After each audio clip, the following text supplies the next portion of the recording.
to our March Uspire Discover. So, you know, at Uspire, as well as running academies for both buying and selling and lots of leader coaching, we also have a vision, and our vision is the finest commercial leaders in the world.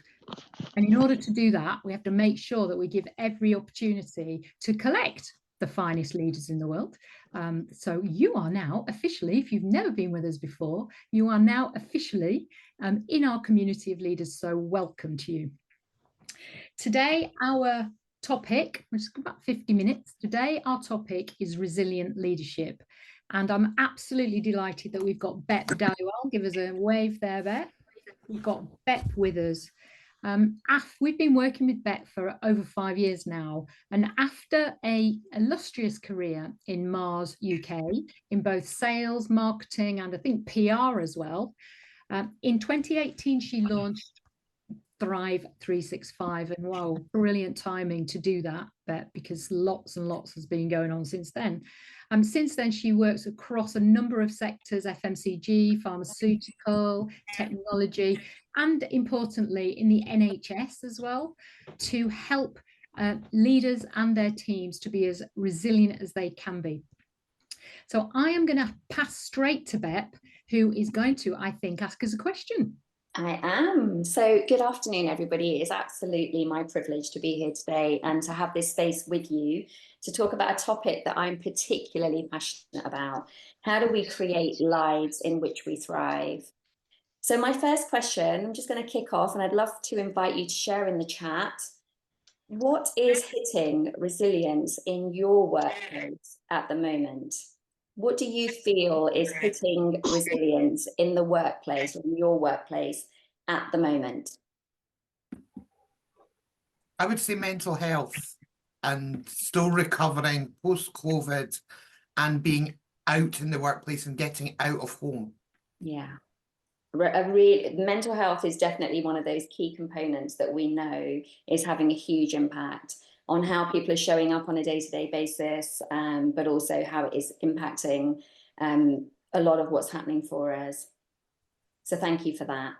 Any other thoughts about what's impacting resilience, or resilience just generally? Bep, I get a really strong feeling for myself that the bombardment of messaging in life through social media and God knows what other channels is really hitting resilience. It's really making it tough because it's just filling our brain space. It is, and there is so much stimulation in terms of how much we can actually process. Our little computers up here, poor things, aren't always equipped to deal with the amount of stimulation that comes in on a regular basis. And there's actually also been some data issued by Deloitte in 2022 that's talking about, while executives are saying that well-being is one of their top priorities, work is getting in the way of them delivering against that. And they're really struggling. Again, the mental health question has come up. Executives are struggling to manage their mental well-being and feeling depleted, which is having a knock-on impact in terms of how they're showing up and how they're showing up with their teams as well. So there's a lot that's happening that is having a negative kind of connotation in terms of workload pressures, in terms of team dynamics, in terms of scaling businesses. There's so much that's happening outside of us that has a huge impact on how we respond to what's kind of going on in our day-to-day. And I think, yeah, Peter, in terms of this lack of face-to-face contact, you know, reliance on Teams, on Zoom to have these kind of interactions, we're missing so many cues that we would normally pick up if we were face-to-face in terms of how somebody's feeling or what they might need. So there are so many factors that are out of our control in terms of what is having an impact on how we're showing up.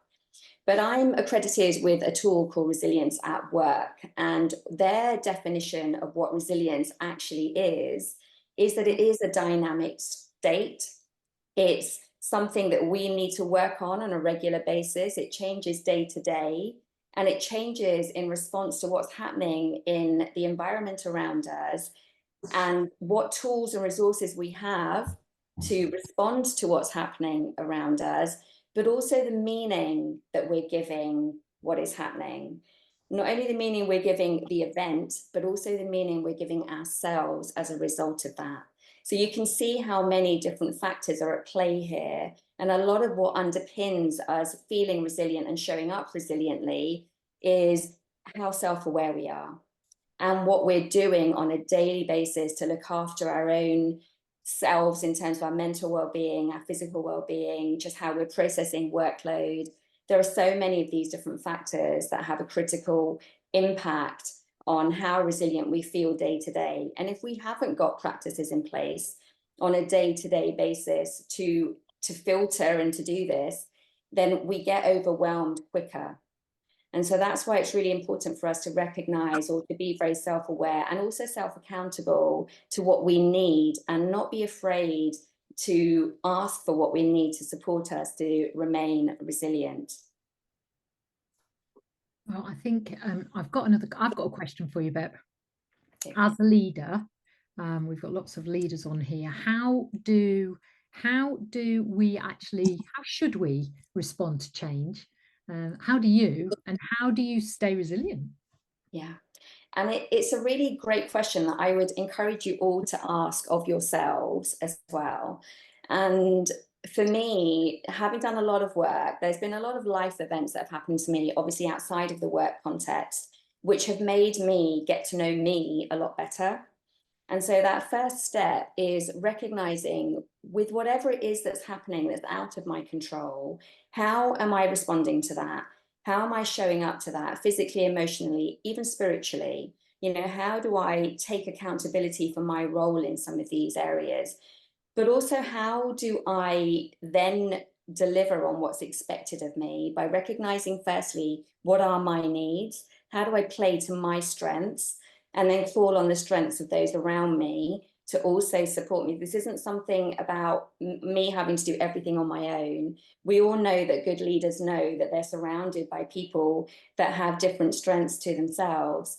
So how do you recognize what your strengths are in any given situation and then call on others to support you, but also allowing yourself to get past the overwhelm at times and to think, what is that first small step that I can take that allows me to just move the needle on this at whatever speed I need, but what is that first small step that I can take? So I'm now going to open this up and invite some of our guests to share what their top tips are or how they respond to change and remain resilient. So I'm just going to have a look to see. We have got some guests that are with us that we're going to share. Ivan, I know Ivan I think he's on a train. So we're just going to see whether we've got Ivan's got a good connection at this one moment in time and is able to share. Although actually I'm not sure that he is here. I think he might be on a signal. So I'm going to jump to Ian. Ian Garrett, would you mind just sharing with us how you respond to change and remain resilient? Thanks, Bep. Actually, I was just reflecting during your first question, and I think endurance is often mistaken for resilience. So often we feel really comfortable that we've just got through stuff versus actually thriving and developing during the change program. So I was just actually reflecting before I came into the call. In the last 5 years, I've had COVID, Brexit, cost of living crisis, tens of millions of pounds of inflation with major retailers, a carve-out acquisition, and a SAP implementation. 4 of those things were happening at the same time as well. So I've had quite a lot of opportunity to be resilient. I think whether I have been or not is really difficult. To be honest with you, as ever, a lot of these things are developed through experience. So for me, my starting point is always to learn from experience by asking myself some really key retrospective questions about key change or challenge moments. So, for example, I always ask myself, how did I really cope with that? How was my well-being during that time? What did I notice about myself during that period? What have I learned about myself? What were my fears? And then what was the reality? And then what could have helped me that I can influence or control? And I think that latter point is a really critical one. We will get in during whatever the scale of change that you're dealing with, we will get ourselves bent into all sorts of shape, worrying about pretty much everything. But coming back to, you'll hear it a lot, and I'm sure you've all heard it a lot, but those moments around what's in control, what can I influence, where can I have an impact, is a really, really good starting point just to help that resilience, because then it keeps you focused on what you can actually do not worrying about what you can't. Yeah, I love So that. hopefully that answers the question. But it really does, and I think there's some really practical steps there that we can all take away from. Again, I think Blas also mentioned in the chat this opportunity to check in with ourselves. Like, how often do we really take the time to get to know ourselves and check in and understand what worked, what didn't, and how do I now use that to grow and to have a further connection with myself in terms of, you know, challenges we all know are part of everyday life, but it is how we respond to them. It is the meaning that we give them, and it is how we use these opportunities to enable us to keep moving forward, which I think, Ian, you've illustrated beautifully. So thank you. I think, sorry, just one more point back on just what you said, actually. I think that self-coaching thing is it's very interesting. I wonder how many of you have sat there coaching someone and thought, this is really good advice. I have no idea why I never follow it myself. Actually, if you just turn the lens on yourself, how would you coach yourself? It's quite an interesting exercise. It is. And honestly, that's why I said, like, one of those key components around resilience is self-awareness. Like, we really need to take that time to be aware. And if it is through having an external coach that can hold that mirror up for you, then it's something that I know every time I've had a particularly challenging situation in my life, therapy is the first thing I turn to, or a coach. So I've had one fairly consistently, especially since I started the business as well. But there is something about asking for that help or that support just to help you get to know yourself better as well. So that is absolutely key. So Ivan, I saw in the chat that you said that you were here. I am Bep. I'm going to check you can hear me because the reception might be bad on the train. Okay. We can. So I think you talked about strength. So I think one of my strengths is probably that I am quite gritty, but I think like lots of our strengths, it can become a problem. And so for me, it was almost like I was determined to always have to find a way through. And I think that was really damaging to me and potentially to people around me. So my understanding was that what I need to do to manage that, to balance that. So my process, which I think will be for the rest of my life, is around things like self-compassion, and Christine Neff's work around that, and which includes managing stress and understanding how you are without judgment, just how you are and what you can do to help yourself. Because sometimes resilience isn't about pushing through. Sometimes it's about stopping. Yeah. And so I think that's probably my biggest. We're just losing you there, Ivan, but I really resonate. Personal realization and biggest challenge. Yeah. Compassion is one of the key pillars that I use within my business as well. I think there's something about curiosity, courage, and compassion, and allowing ourselves to, like you said, feel that we haven't got to just keep pushing through. We can't keep pushing through.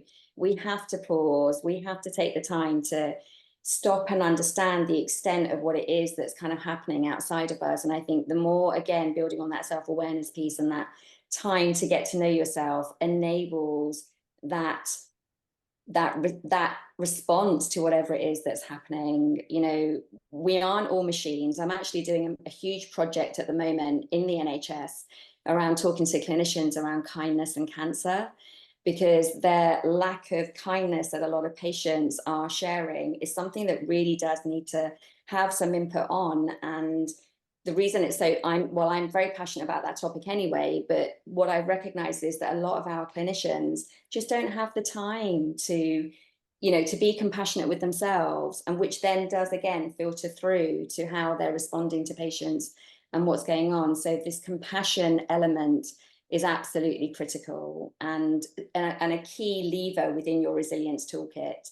So I'd really encourage everyone to think about what that looks like for yourselves. And so finally, Victoria, I'd love to invite you in to share again. What is it in terms of change that enables you to remain resilient? Hi, everyone. Really interesting to hear what both Ian and Ivan said, and I can absolutely relate to both stories.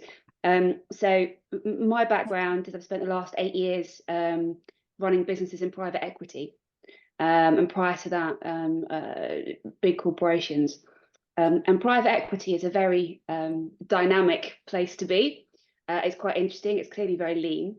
And private equity, certainly, as Ian was just saying, over the last 5 or so years, with the significant shifts in the economy politically, is a challenging place to be. By nature of the fact that it's private equity, it's very lean. And so whilst you would love the idea to have coaching, that's not available to you because of the nature of the business. And so I found that self-coaching was one of my ways through it, to really think about how I help myself understand why I was reacting in certain ways or behaving in certain ways. And I found that really, really powerful, actually, just to take stock, especially when things are particularly frenetic.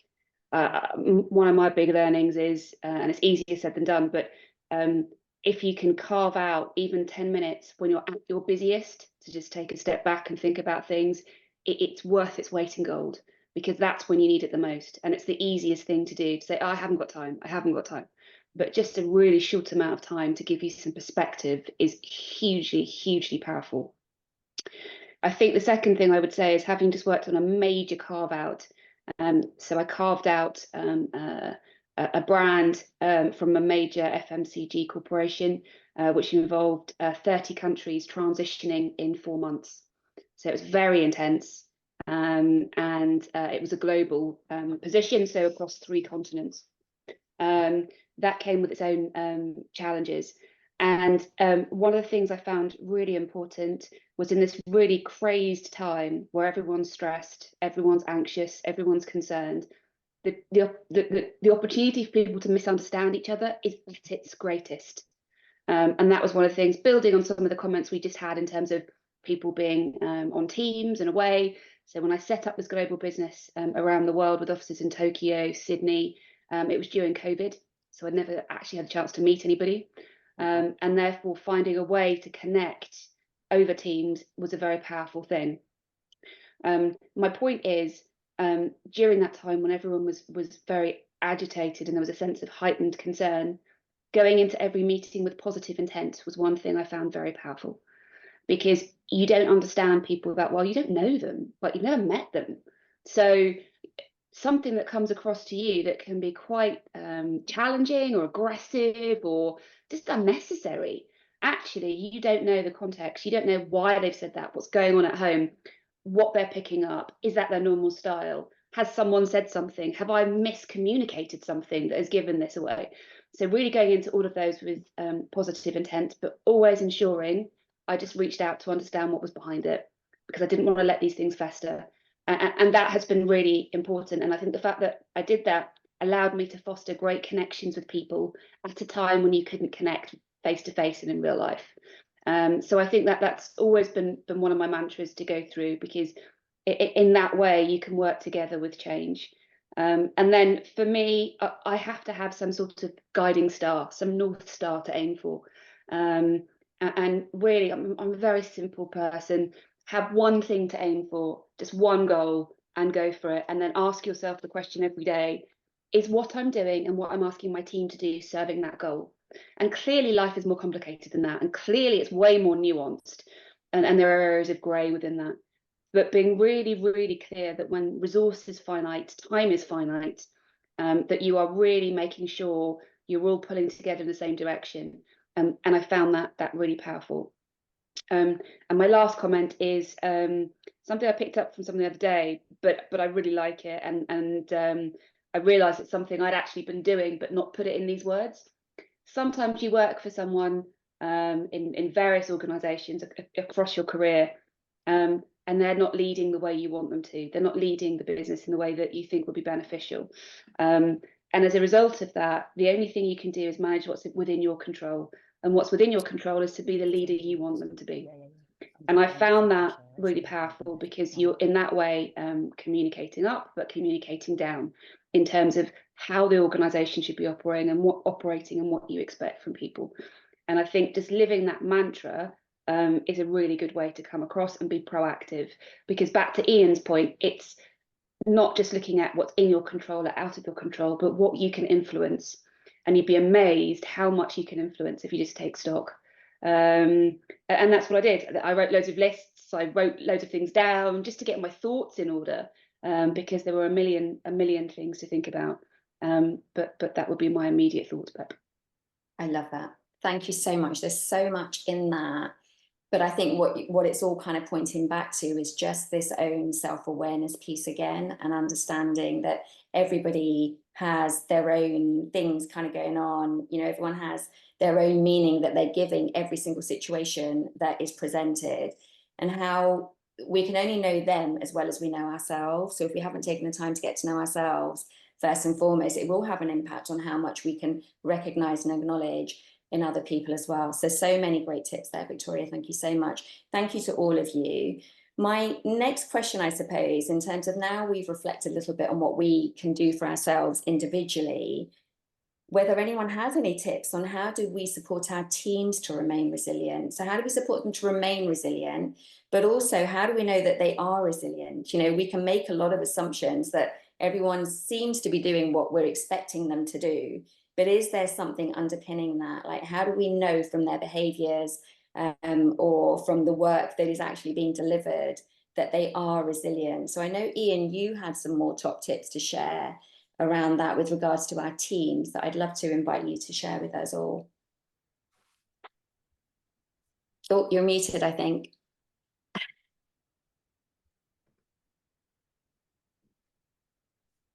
Hang on 1 second. Yeah, I've muted myself. Top tip number 1, stay off mute.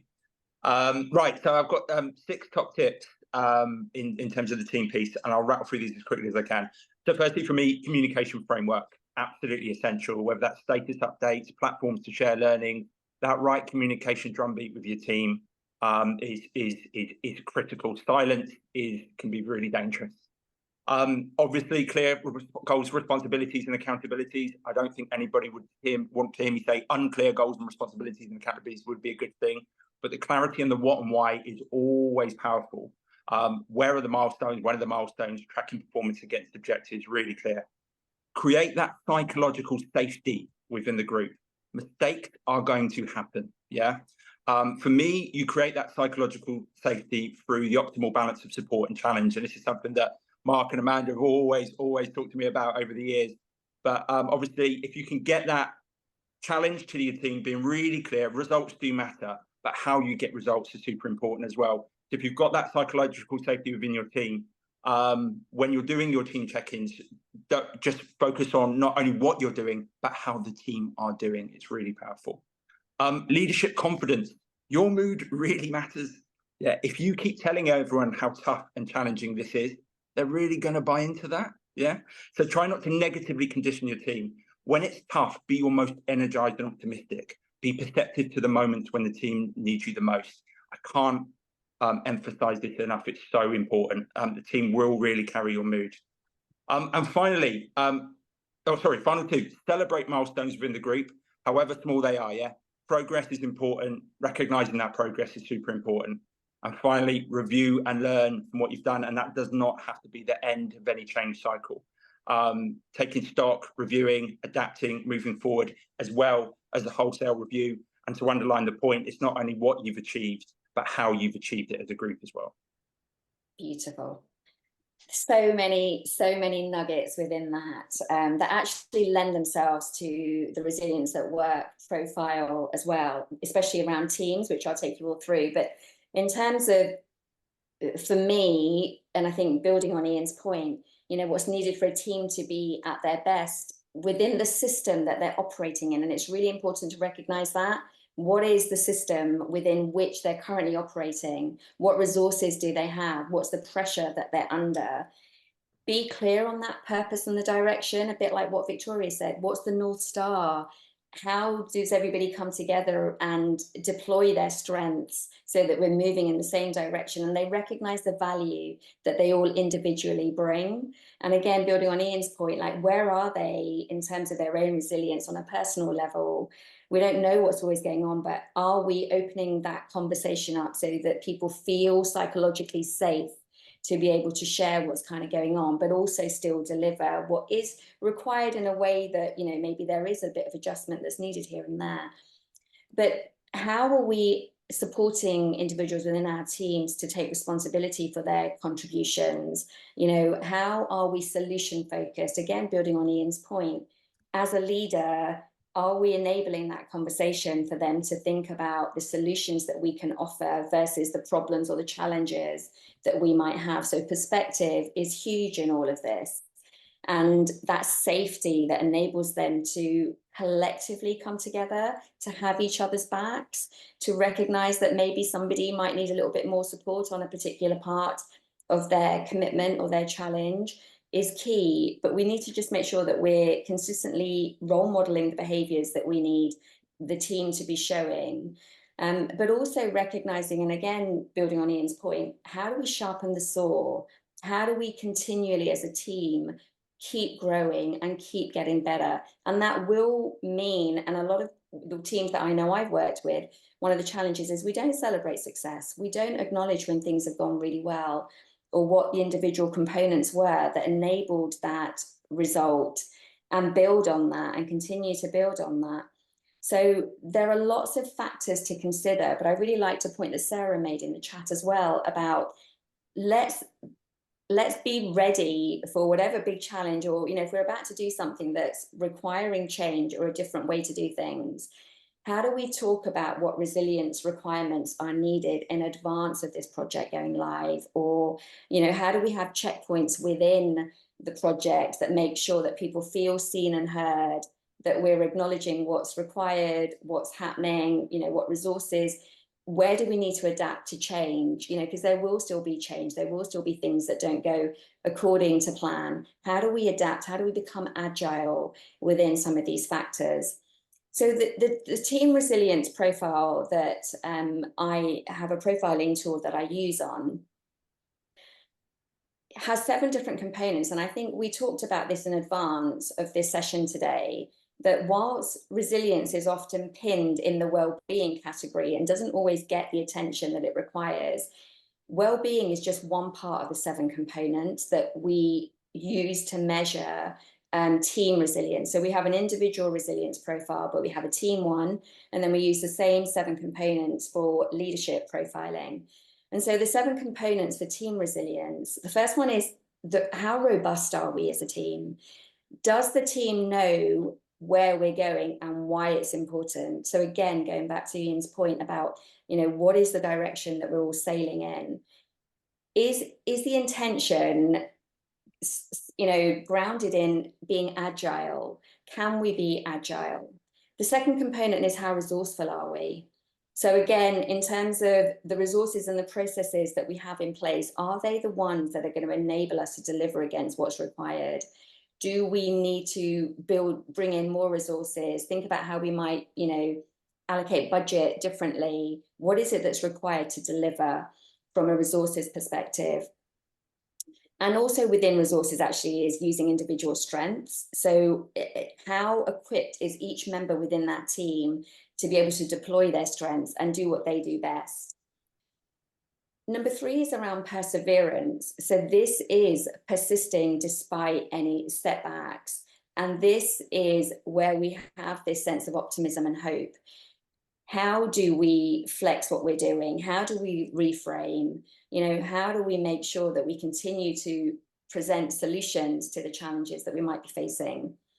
Then number 4 is the one around self-care.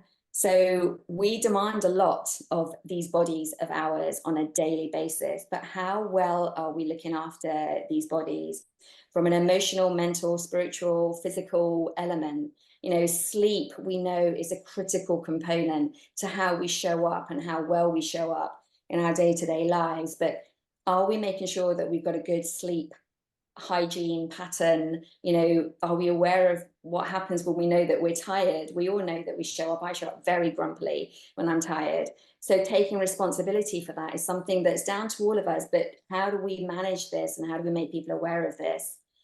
Number 5 is around our capability. So how do we deliver in a changing landscape? You know, what's our capability as a team? How do we engage external stakeholders? How do we ask them for the support that we might need from them? And what new skills do we need? You know, let's not be afraid to ask for extra support, and use our talent and our skills and our strengths in a way, you know, in an evolving, changing world. How do you stay relevant? That's a really important part of capability as well. How do you stay relevant? The number 6 is, how do you stay connected? So this is this element of psychological safety and this sense of belonging, which we've referenced already in terms of, especially through COVID, this sense of isolation has had a huge impact on how people feel that they belong within a team, within a business, you know, within friendship circles.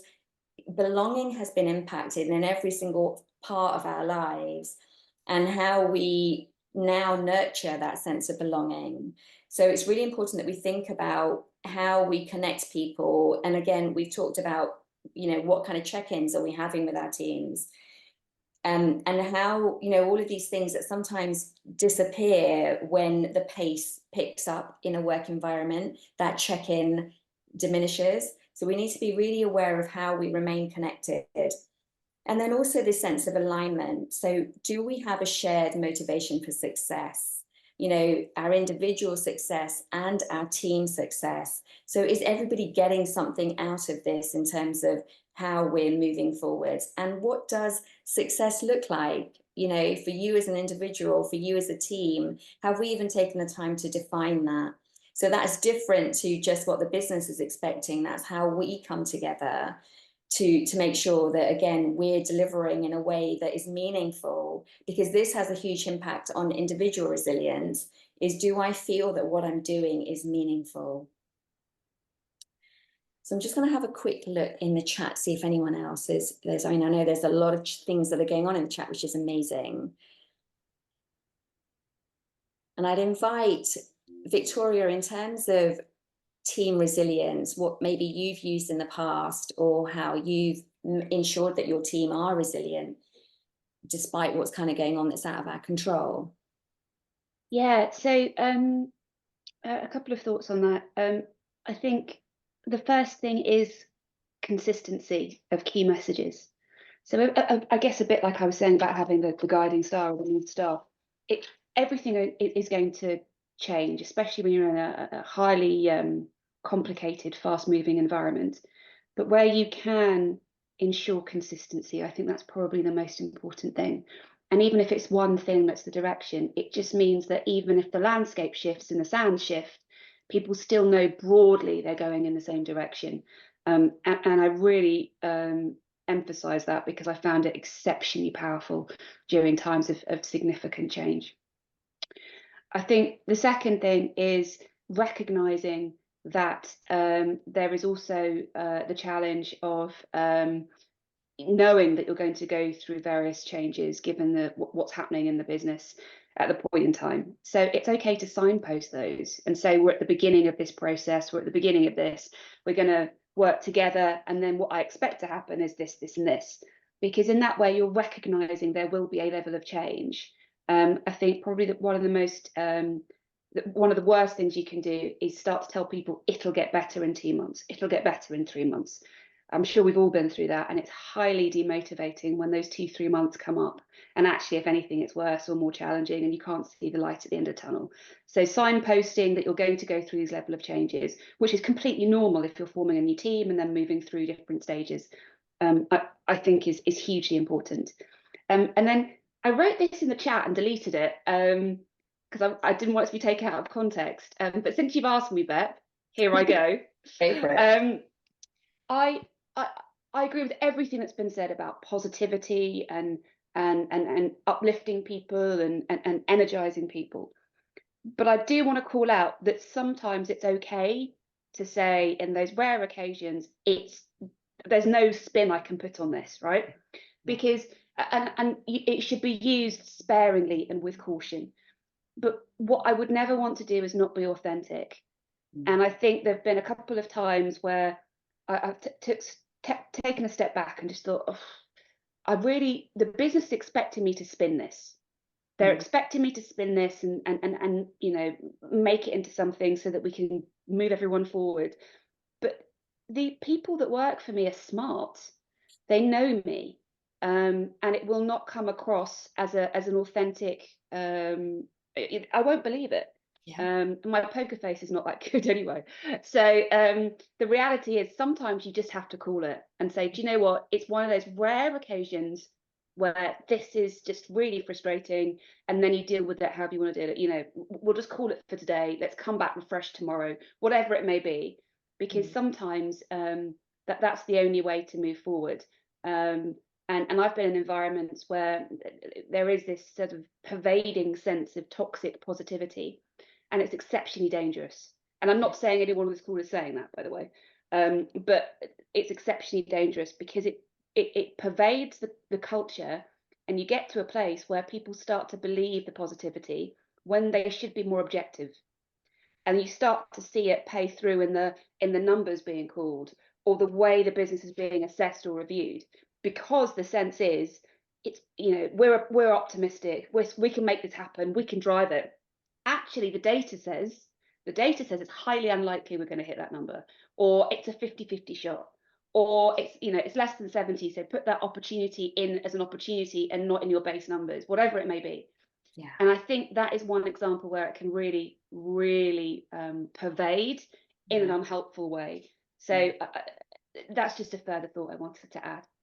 But it is such a powerful one. And, you know, we've had a lot of comments in the chat around integrity and honesty. And we know that when we are being very open and honest, or trying to gloss over what's really happening, then people lose trust.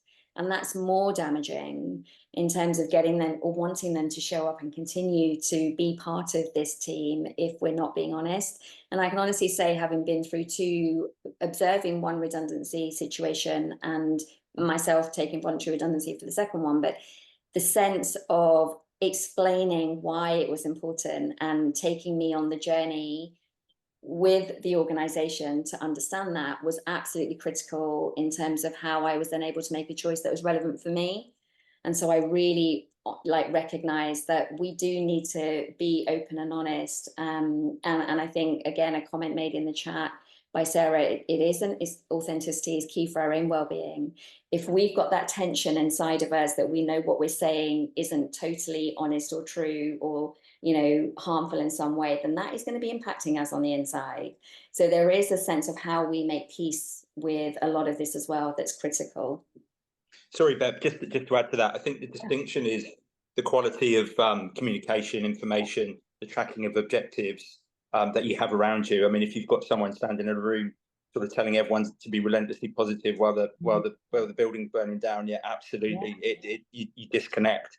So as ever, it's the balance of making sure that the quality, the clarity of communication, the authenticity that you're showing up with, but equally any positivity that you demonstrate is, of course, always has to be grounded in the reality of the situation. So I wholeheartedly agree with Victoria.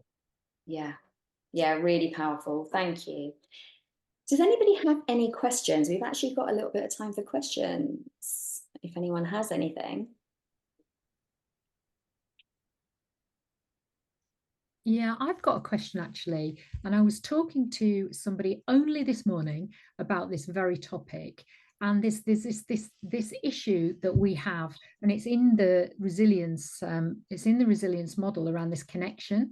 So remote working, home working, we're what, soon to be 4 years into post-COVID world. How are people managing to lead teams remotely when we've got hybrid going on, and we've got lots of people who sometimes, honestly, I've had this conversation so many times, actually kind of are a little bit kind of stuck at home still. Anybody got any thoughts on that? Andrew, I heard Andrew Holliburn, I saw you nodding there. Any thoughts on that? Just coming off mute. I only in the reverse, in that I'm looking around the call, pretty much everyone I think is sat at home.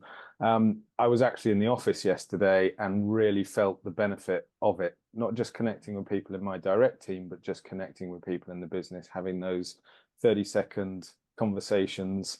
And I took real energy from that. Now, don't know about everyone's situation, but I'm finding the office part of hybrid working is really, really important. Really important. Yes, if I could just build on Andrew, it really resonated with what you just said. And I think having an active strategy to be together is essential in this journey, whether that's the office or anywhere else. And I think it's often forgotten. You know, we've assumed, oh, this is our life now. We'll only go in the office Tuesdays and Wednesdays, and I think that's a mistake. I'm working in a business at the moment, and I don't go into the office that often because I'm working singularly rather than with the team on a different project. But I've been sitting in the office, and they've had a senior team meeting on Teams, 11 or 12 people, 9 of them are in the office at their desk. And that, for me, demonstrates they've got so used to Teams, whereas just because 3 can't make it into the office that day, the other 9 should be in a room. Because and I'm concerned about hybrid working is the way forward. There's no question of that. And I think we're seeing that with Boots at the moment. They're announcing 5 days back in the office. I think forcing people into that you'll lose good people.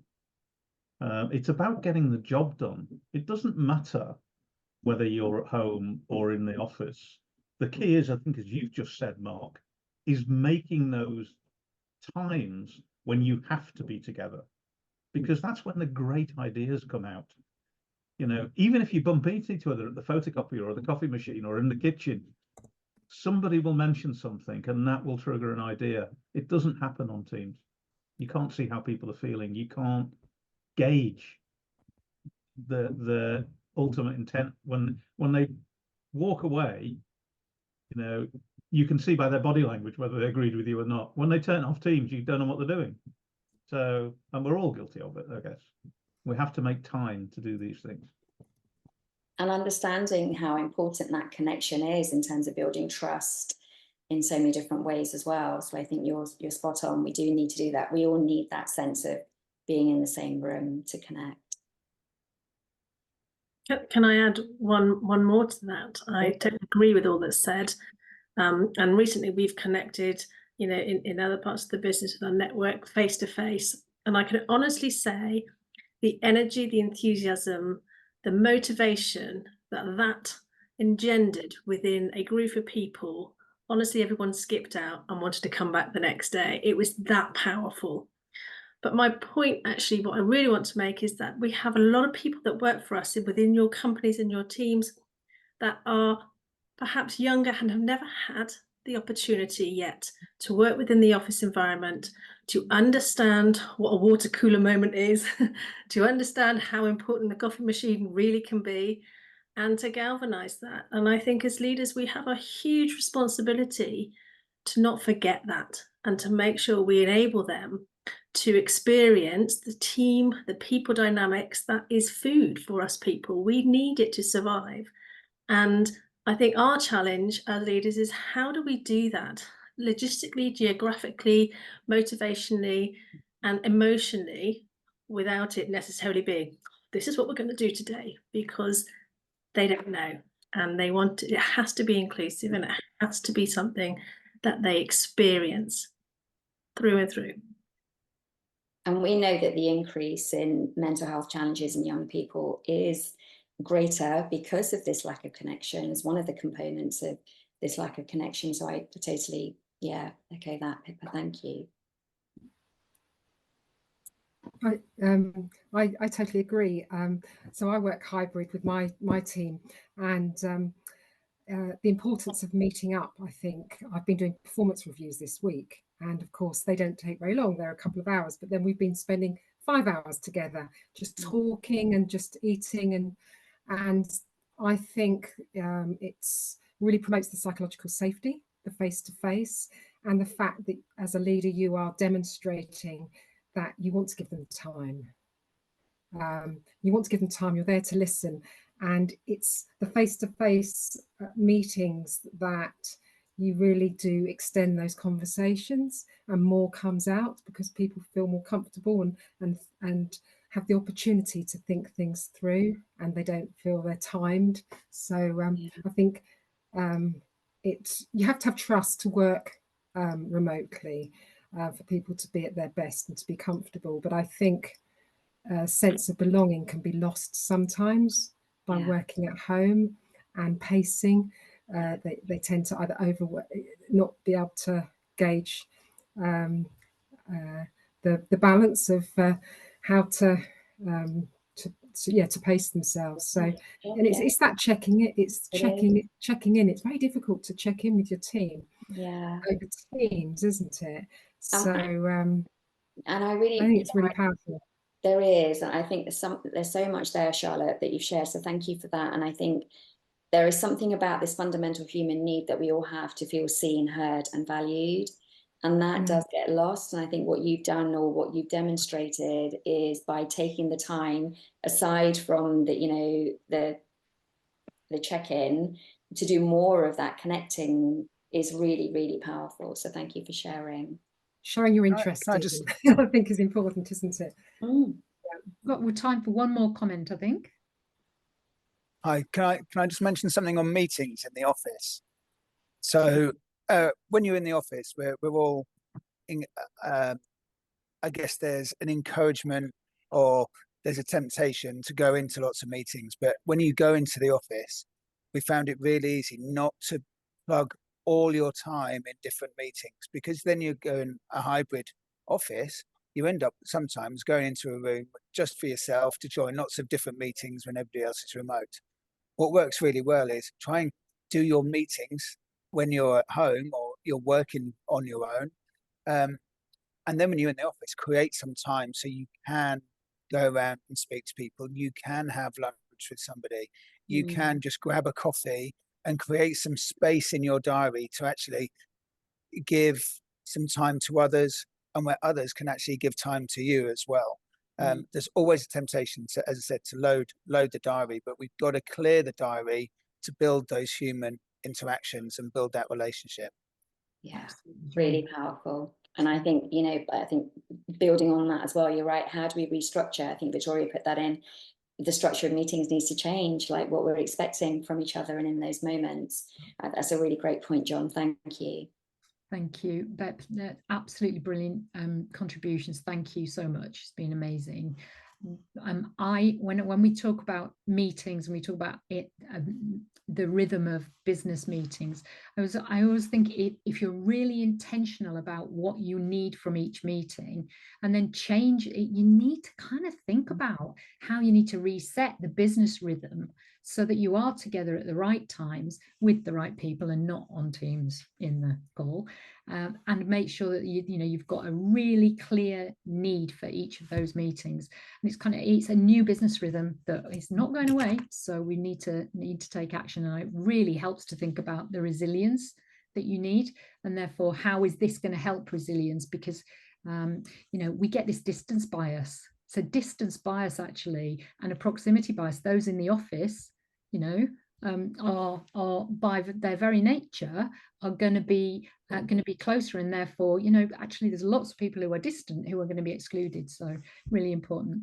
Bep, we've got time for you to give us your top tips, to summarize with your top tips for resilience as a team and as an individual, which we'd really love to hear.